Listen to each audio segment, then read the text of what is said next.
voy a... Listo. Gracias. Gracias, Kev. Voy a retomar donde nos habíamos quedado, que eran ya nada más los ejemplos de los trastornos psicóticos, y después nos vamos ya a la presentación de discapacidades intelectuales y trastornos del neurodesarrollo. ¿Por qué me interesa mucho lo de los ejemplos? Creo que la verdad, digo, no sé si les funcione tanto como a mí, pero yo creo que con los ejemplos es con lo que más nos podemos dar a entender que escenarios hay infinitos, ¿no? Lo que siempre decimos, nunca va a haber una esquizofrenia igual, un trastorno delirante igual, ¿no? Entonces, escenarios hay múltiples. Y para hacer estos ejemplos, me senté con mi esposa y de verdad traté de poner los ejemplos como que más evidentes de enfermedades mentales, ¿no? Hay muchos ejemplos, hay muchísimos casos que afortunadamente nos ha tocado estar, pero pues bueno, tampoco es así que tengamos el tiempo del mundo. Y si de por sí es en domingo, pues yo creo que lo que menos quieren es estar pegados a una computadora. Entonces, les platico estos últimos dos casos de trastornos psicóticos. Ya platicábamos, o sea, ¿se acuerdan que les había comentado dos ejemplos de un trastorno psicótico breve? El señor que consideraba que, bueno, que pensaba, que tenía la creencia de que estaban haciendo, cocinando la carne de los chavos en salchichas y que termina matando a una persona que pues no tenía nada que ver en el momento. Un segundo. Hablábamos, ¿perdón? Sí. Perdón, Sí, sí, sí, sí, Matías, bueno. hablábamos también eh, Sergio, el paciente con esquizofrenia del hospital psiquiátrico que pues hirió con un machete en múltiples ocasiones a su hermana y que posteriormente terminó matando a su sobrinita. Este ejemplo, este ejemplo a mí me causó muchísimo conflicto. Era mi primer año en la especialidad de psiquiatría y fue una paciente que yo valoré en la granja, ¿no? Y me acuerdo que me causó, o sea, me causó mucho porque pues era la primera vez o de las primeras veces que realmente eh, sentía que mi paciente corría peligro. Les platico, estando ahí de guardia en urgencias, llega una señora que la verdad no llegó no se le veía tan afectada, ¿no? Entonces yo dije, va a ser una consulta pues relativamente sencilla, vamos a ver qué onda. La pasé, era una señora de 56 años de edad que venía por síntomas depresivos, pero yo soy mucho de la idea que, pues bueno, mi chamba no es nada más preguntar qué síntomas hay y medicar, ¿no? Creo yo que si no, desde mi punto de vista, si no entiendo qué es lo que está generando los síntomas, pues no le va a poder ayudar al paciente.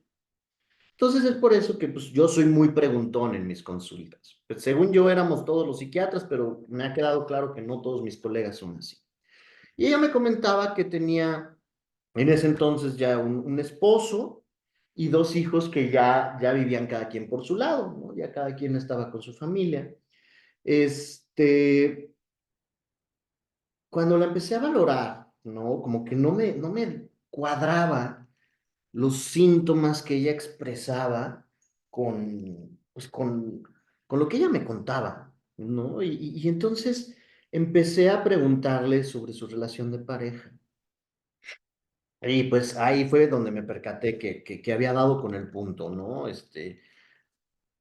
Insisto, hay veces y este es otro temazo de las cuestiones forenses, ¿no? Lo que puede ser la simulación, pero también la disimulación de síntomas para que no lo aprecie por completo el entrevistador, ya sea psicólogo, psiquiatra, etcétera. Y entonces, pues cuando vi que el tema de la vida en pareja era lo que más ruido hacía en ella, pues empecé a preguntarle por la dinámica de pareja, ¿no? Digo, ya no había, los hijos pues ya eran mayores de 20 años, cada quien por su lado. Y entonces le empecé a preguntar por su esposo. Ella me comentaba que su esposo era policía jubilado y que desde hace poquito más de 12 meses habían puesto con el dinero de los dos un restaurante de mariscos, pues ahí por la carreterita cerca de su pueblo. Y me comentaba, pues que desafortunadamente, pues el señor, cada vez que llegaban así clientes, pues conocidos y a veces no tan conocidos, pues se sentaba con ellos, les ofrecía un par de chelas gratis y él se echaba unas chelas. Me dice, al principio, pues como normal, ¿no? Para hacer relación, que la gente se sintiera chido y que fueran ahí a consumir. La bronca es que pues cada vez había más clientela, más gente conocida y pues el señor pues cada vez tomaba un poquito más y más y más y más, ¿no? Pasando un par de meses con esta dinámica en el restaurante, así en este restaurante supuestamente los dos trabajaban de todo un poco, ¿no? Entonces la señora servía las mesas por momentos. Sin embargo, el esposo en una ocasión le dijo, oye, ya vi que le estás haciendo ojitos a los clientes, ¿no? Entonces, no quiero que salgas de la cocina. Y entonces, pues la señora, pues aceptó. Dice, bueno, está bien, yo no le estoy tirando la onda a nadie, pero si quieres me quedo en la cocina. Y me dice la señora, yo pensé que se le iba a pasar. La bronca, ¿se acuerdan de los factores de riesgo de los trastornos delirantes de este tipo? Pues es que sigue consumiendo y sigue consumiendo y sigue consumiendo alcohol. Entonces, un día le dice, oye, ya sé que le estás coqueteando a los de la cocina acá. A partir de ese momento le prohibió acudir al restaurante. ¿Por qué? Porque el señor tenía la certeza de que su esposa le estaba tirando la onda a cualquier persona que estuviera en el restaurante. Me dice la señora, me dice, no, yo le dije que no, que estaba loco, que cómo creía, que pues ni modo, le prohibió ir al restaurante. Pero la bronca de los delirios es que si lo seguimos permitiendo, o sea, si no hacemos nada para detenerlo y aparte seguimos aumentando el factor de riesgo, que en este caso es el alcohol, un día llega borracho a la casa y le dice, ya sé que estás de tal por cual con la persona de la tienda de abarrotes. Me dice la señora, me dice, no, ya, ahí ya entendí que ya decía puras cosas que no tenían sentido, pero al mismo tiempo ya me daba más miedo. Y le decía, claro que no, y no, ya sé que sí, ya me dijeron que sí, ¿no? Y él argumentando con toda la certeza del mundo. Entonces, le prohibió salir de su casa. Me dice, cualquier cosa que necesites, me la pides a mí. No quiero que andes de tal por cual por todos lados, ¿no? Y entonces, imagínense el miedo de la señora, ¿no? De decir, chale, o sea, ya no puedo ni salir de casa porque si este güey se entera, pues así me va a ir. La bronca es que, insisto, los delirios son mucho más allá de la toxicidad que nosotros podemos ver en múltiples escenarios no, no quiero que te vistas así o no quiero que veas a esa persona. No. La bronca aquí es que este señor eh, llegó al punto en el que le dijo que ya sabía que ella tenía relaciones sexuales con sus hijos cuando ellos la iban a visitar. Y obviamente le dijo, si los vuelvo a ver a esos cabrones aquí, los voy a plomear. Ahora, pregunto, un escenario de estos, un trastorno delirante celotípico de esta magnitud, con una persona que tiene armas en la casa, que sabe perfectamente usarlas, que tiene antecedente de comportamiento violento, ex policía, ¿existirá riesgo? A pesar de que esté completamente psicótico. completamente, ¿no? Esta es la bronca. Cuando me dice la señora que, pues, que sus hijos, como cual, bueno, muchos de los hijos, vamos a visitar a nuestras jefas cuando es posible, pues imagínense esta situación en la que le dijo, si vuelven los hijos a la casa, voy a sacar la pistola. Obviamente, de aquí venían los síntomas depresivos durísimos que tenía la señora. Y ahí fue cuando entendí el riesgo enorme en el que se encontraba, ¿no? Entonces, me acuerdo perfecto que fui con la mayor riesgo, porque como lo mencionó anteriormente, más cercano, exactamente, mientras más cercano a la realidad, más es el peligro. Y entonces, yo me acuerdo que fui con la jefa de consulta, le comenté el caso, le dije, es que esta señora no puede ir a casa, ¿no? Entonces, obviamente, digo, la señora en primera instancia se negó a recibir ayuda, ¿no? Ella solamente quería un antidepresivo, porque obviamente, pues, no estaba durmiendo, pues, imagínense lo que debe de ser para una madre decirle a sus hijos, oye, ¿sabes qué? No quiero que vengas, no les dijo el motivo, pero les dijo, es que tu papá está muy mal, no quiero que vengas, por favor, hasta que se decida qué vamos a hacer, ¿no? Y entonces, pues los hijos, pues entre que sabían la verdad a medias, pues no entendían mucho. La señora afortunadamente aceptó ir a las consultas subsecuentes porque pues éramos, o sea, el hospital en general, éramos la pobre red de apoyo que ella tenía, ¿no? Claramente una persona a la que ya se le prohibió salir de casa, que ya se le prohibió absolutamente toda convivencia social, mm, pues estaba completamente sola, ¿no? Y sin poder recurrir a sus hijos, sin el temor de que este señor, pues, interpretara lo que quisiera y que, pues, eso los pusiera en riesgo a todos. Entonces, digo, yo en ese momento era mi primer año de especialidad, entonces, sí recuerdo la jefa de consulta, una doctora increíble que siempre era súper resolutiva, nos ayudó pues a conseguir un, ay, ¿cómo se llama? Un centro donde la señora pudo estar en lo que se decidía, ¿no? Era uno de esos centros que estaban apoyados por entonces las organizaciones que buscaban justicia para la mujer. Y la verdad es que, digo, ya no supimos qué fue lo que sucedió, digo, por lo menos lo último que supimos es que la señora llegó a este albergue, llegó sana, llegó salva y, pues bueno, ahí sí ya dependía mucho de qué iba a pasar con el señor, ¿no?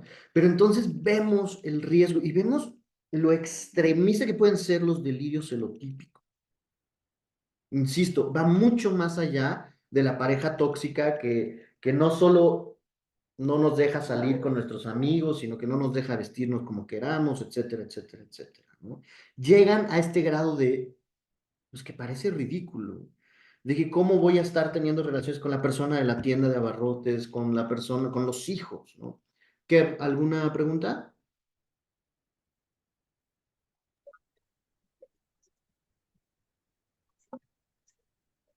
Kevin? Maestro, es Kevin.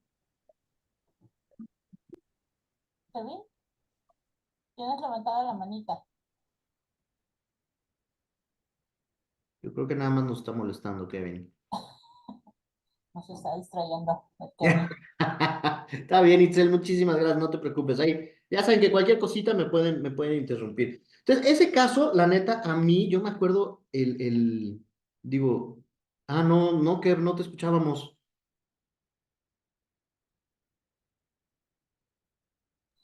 Aunque sea por chat, precioso. Sí, si quieres, mejor escríbelo y Ajá. vemos qué onda.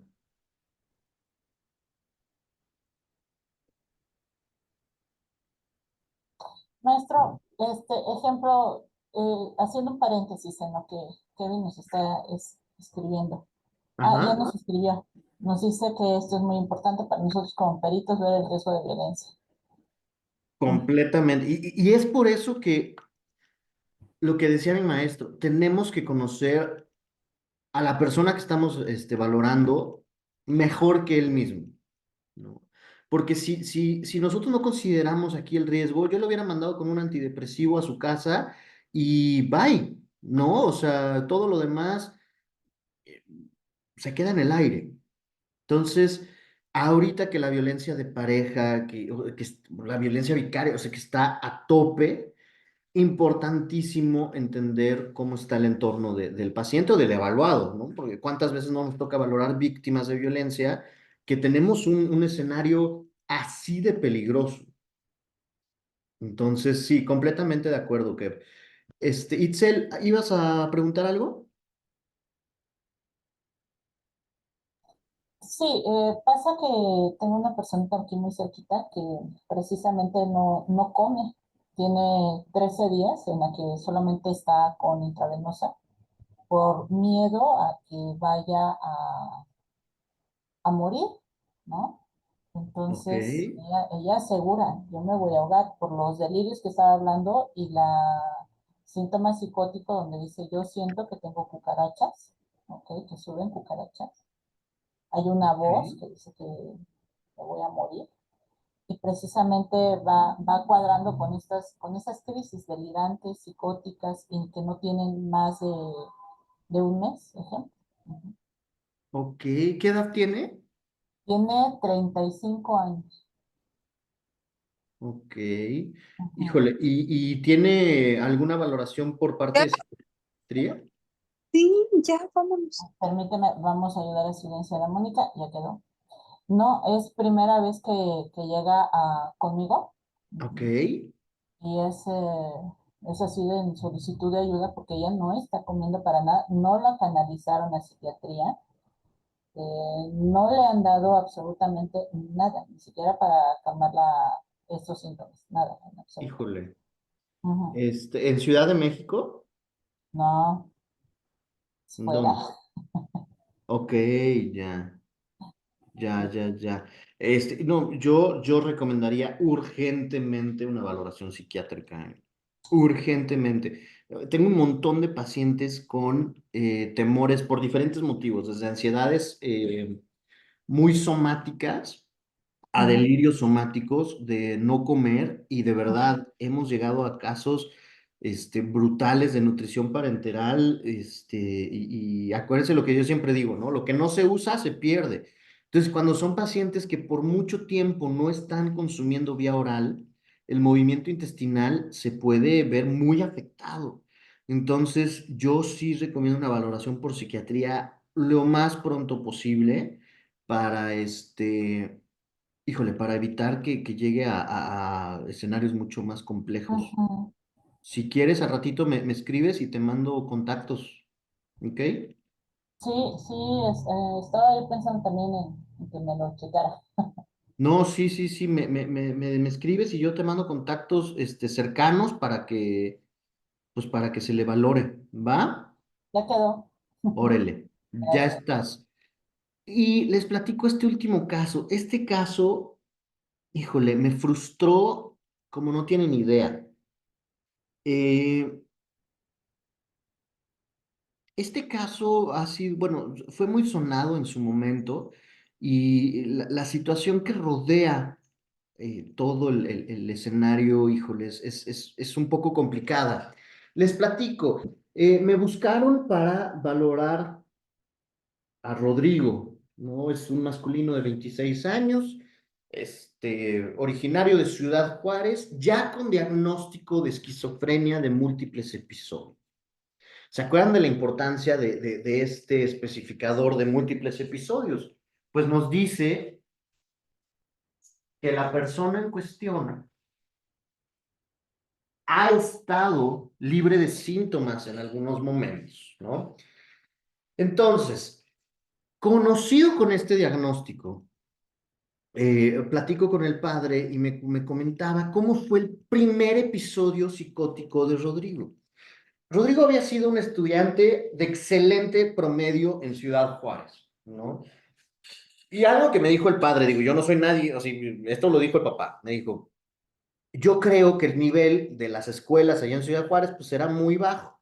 Me dice, porque cuando llegó a la UNAM a hacer una maestría, dice, nunca lo había visto tan estresado. ¿no? Sí, le iba mal en los exámenes, le iba mal con los maestros, dice, pues obviamente estaba acostumbrado a ser el consentido de todos porque siempre le iba bien.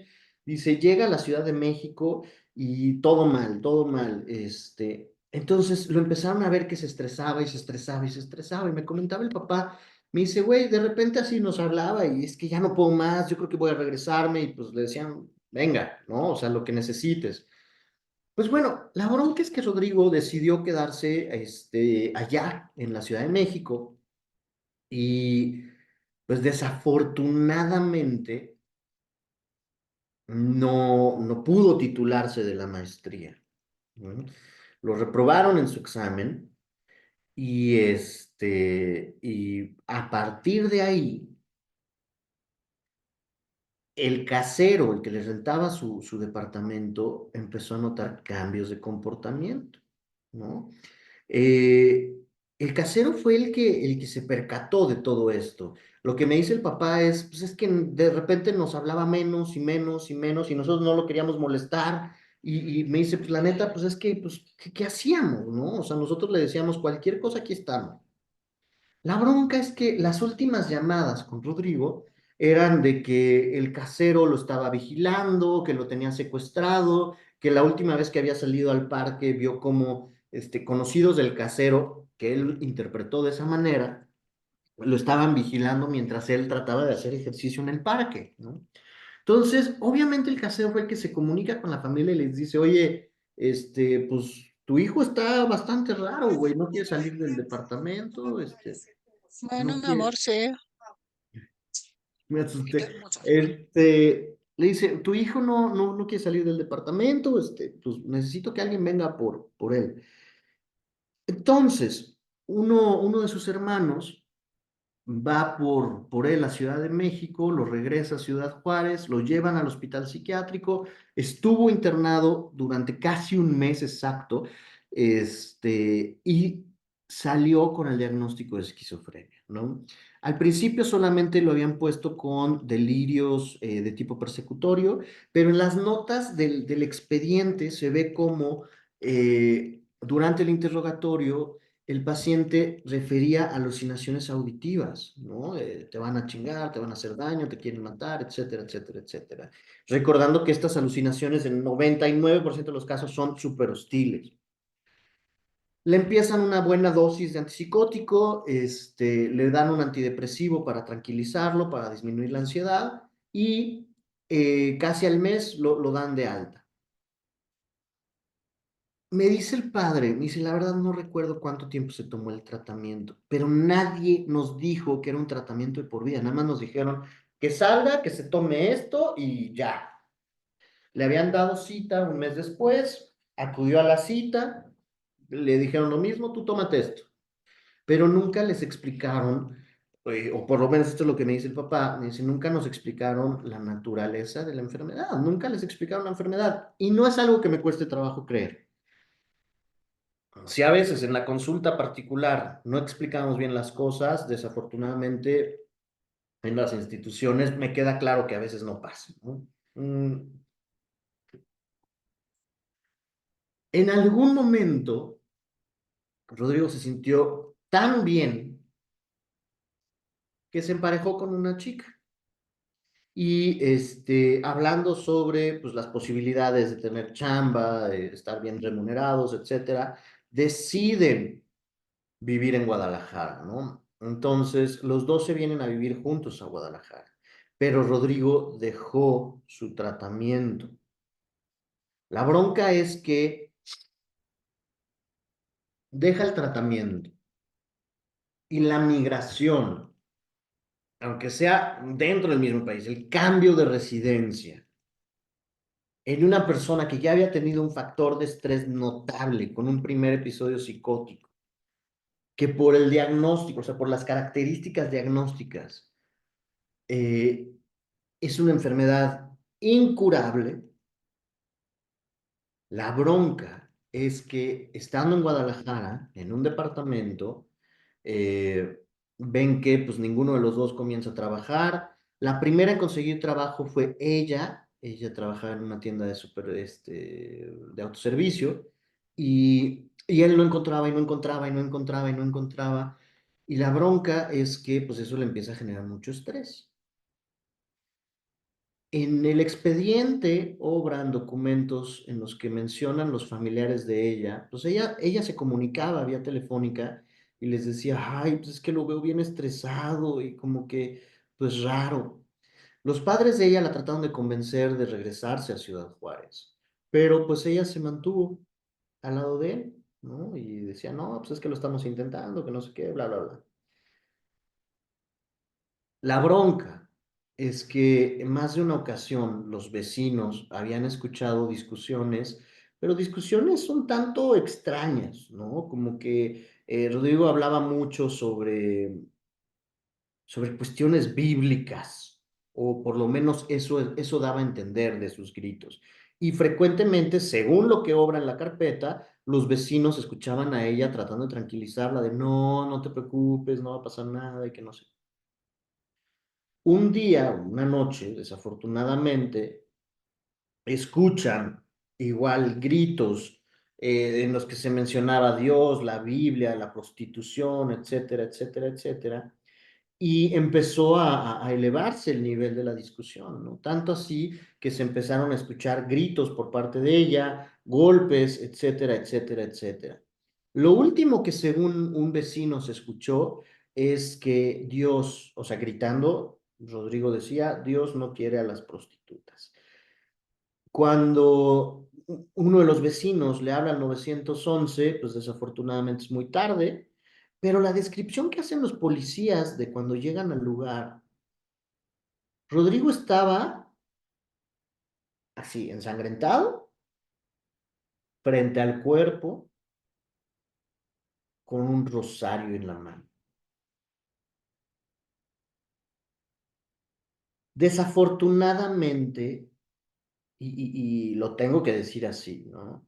Desafortunadamente, por las características del homicidio, que es como el homicidio de que cometió Sergio, ¿se acuerdan? Es un homicidio con alta carga de violencia, pero así suelen ser los homicidios psicóticos.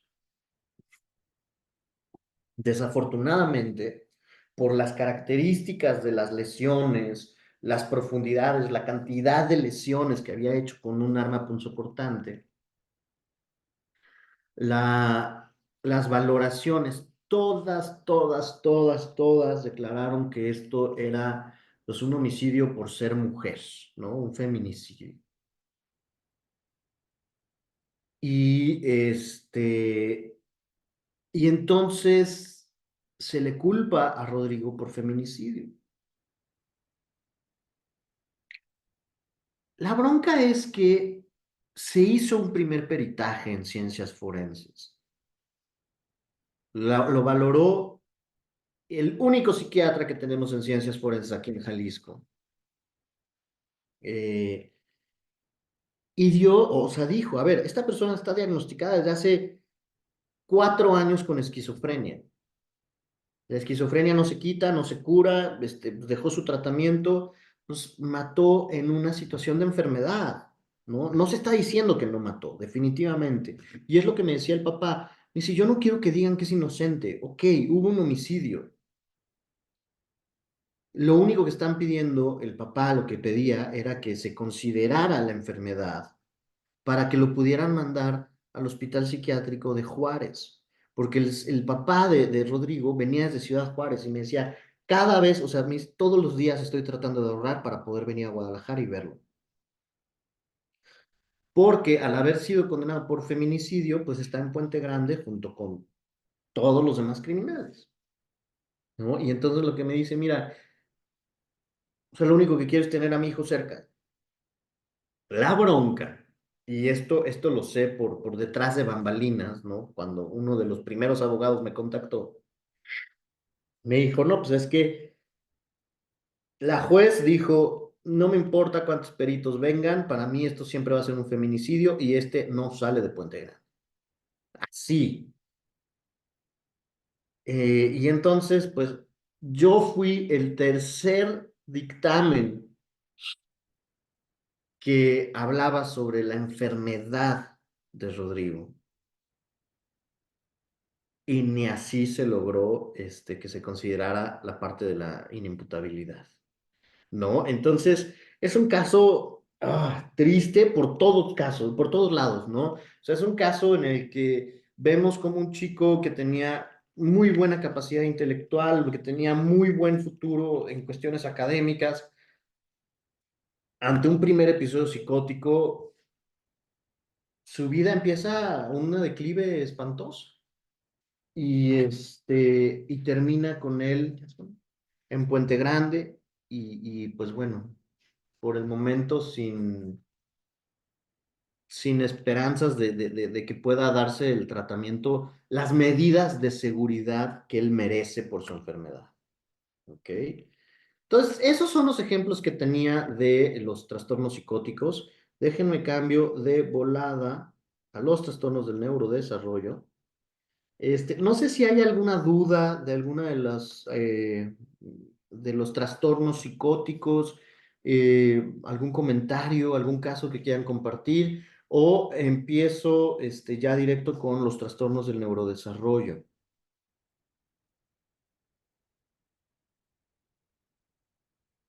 Voy a ir empezando, me avisan si quieren en algún momento que hagamos alguna pausa. ¿Sale, vale? Sí, maestro, no tenemos nada en chat. En chat nos dice Berenice que es muy claro que en este supuesto su enfermedad debió ser atenuante en su pena. Es un comentario. Sí, gracias. Estoy completamente de acuerdo, Berenice. La neta es que, insisto, nadie está pidiendo que se diga que no hubo homicidio, ¿no? Pero aquí sí parece ser que fue una cuestión muy personal de parte del juez, de la juez, pues que no. Y así me lo dijo el abogado, ¿eh? Me dice, mira, yo estuve con esa juez en la escuela y pues sé que no va a cambiar de postura.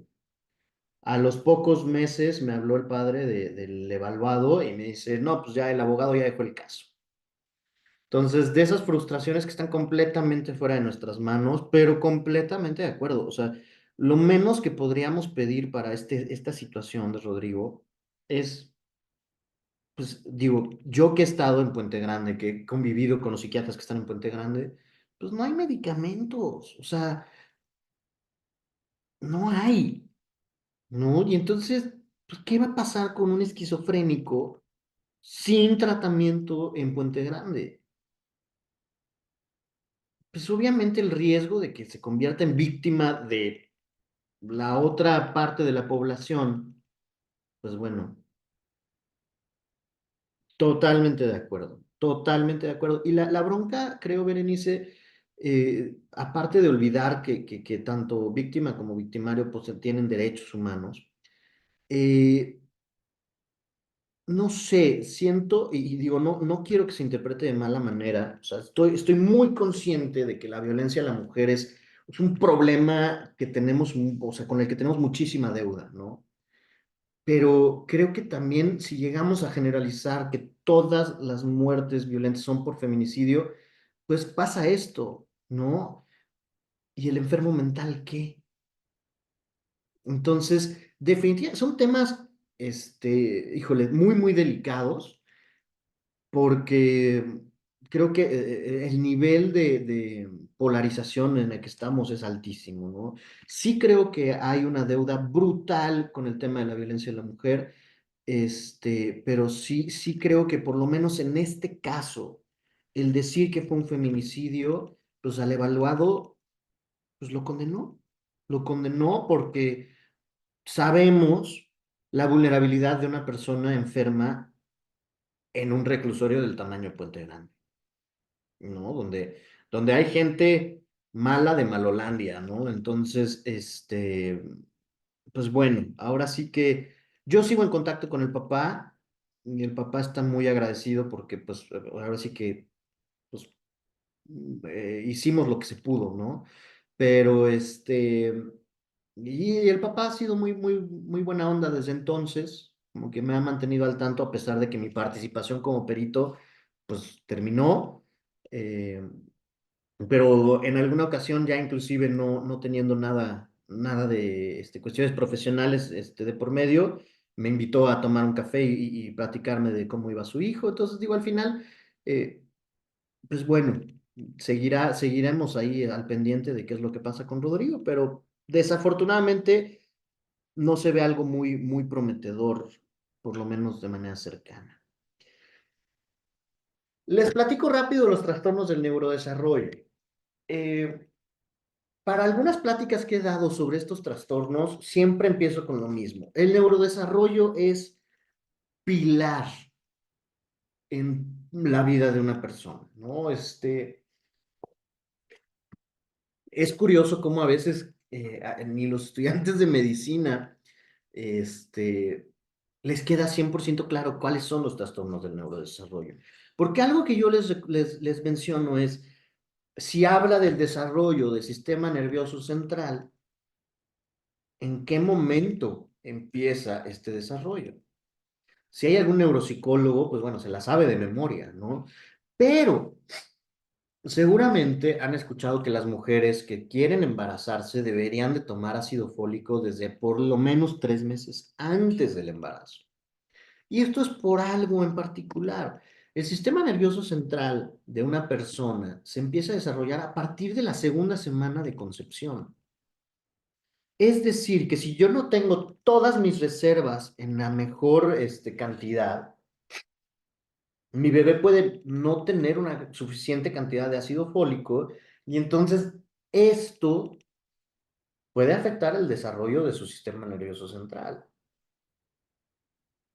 Por eso cuando de repente llega una chica y nos dice, ay, es que estoy embarazada, pues ¿cuánto tiempo? No, pues tengo 2 meses, me tomo ácido fólico, pues ya, ya no sirve, ¿no? ¿Por qué? Porque para tener una buena cantidad se requiere una buena reserva al momento de que empieza la segunda semana de gestación. Por eso es que las personas que fuman tabaco, que toman alcohol que consumen otras sustancias y que no saben que están embarazadas, pues puede haber muchísimo riesgo de que el producto tenga alguna situación del sistema nervioso. ¿Ok? Porque si empieza el desarrollo en la segunda semana de gestación y termina aproximadamente a los 20 años de edad, pues tenemos un largo periodo de tiempo en el que se puede afectar el sistema nervioso de esa persona. ¿Ok? Obviamente, como lo dice su nombre, pues las afectaciones o las manifestaciones clínicas se van a ver temprano en la mayoría de los casos. ¿Por qué? Porque al momento en que nosotros queremos emparejar a una persona con un trastorno del neurodesarrollo, con personitas de su edad, vamos a ver que va a tener broncas para lograr el mismo funcionamiento que sus pares, ya sea en lo social, en lo académico, en lo personal, ¿no? Entonces, esa es la bronca. Y algo muy importante, es muy frecuente que si hay un trastorno del neurodesarrollo, que exista otro. ¿Por qué? Porque si, yo siempre digo, es como un efecto dominó. Si una partecita muy chiquita, en la tercera semana de gestación no se produce de manera adecuada, esto va a obligar a que más adelante existan otros pasos de neurodesarrollo que no se den de manera adecuada. ¿Sí me explicó? Entonces, es un efecto dominó. ¿De qué depende el grado del déficit? Pues, ¿qué paso fue el que se afectó? ¿Ok? Para que se den un ejemplo, o que se den una idea, perdón, estos son los trastornos que el DSM-5-TR menciona dentro del capítulo de trastornos del neurodesarrollo.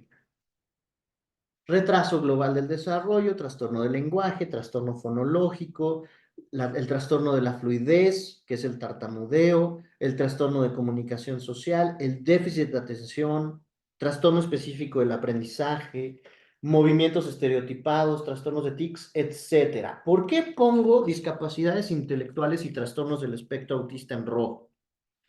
Porque son las que mayor interpretación forense van a tener. ¿Ok? Pero, insisto, si hay presencia de un trastorno en el neurodesarrollo, es muy probable que tengamos la presencia, por lo menos, de otro trastorno del neurodesarrollo. Y entonces, bueno, el más importante para cuestiones forenses es la discapacidad intelectual. Si bien todos, por ejemplo, podemos tener un trastorno de la fluidez, un tartamudeo en víctimas de abuso, claro. ¿Podemos tener un tartamudeo en víctimas de violencia? Sí, claro. Un trastorno del lenguaje es muy frecuente verlo, sobre todo de manera secundaria, en víctimas de abuso. Ay, no sé. ¿Se ve mi presentación de trastornos de neurodesarrollo o no? Ay, perdón. A ver, déjenme ver qué hago. Geografía, maestro. A ver, perdón.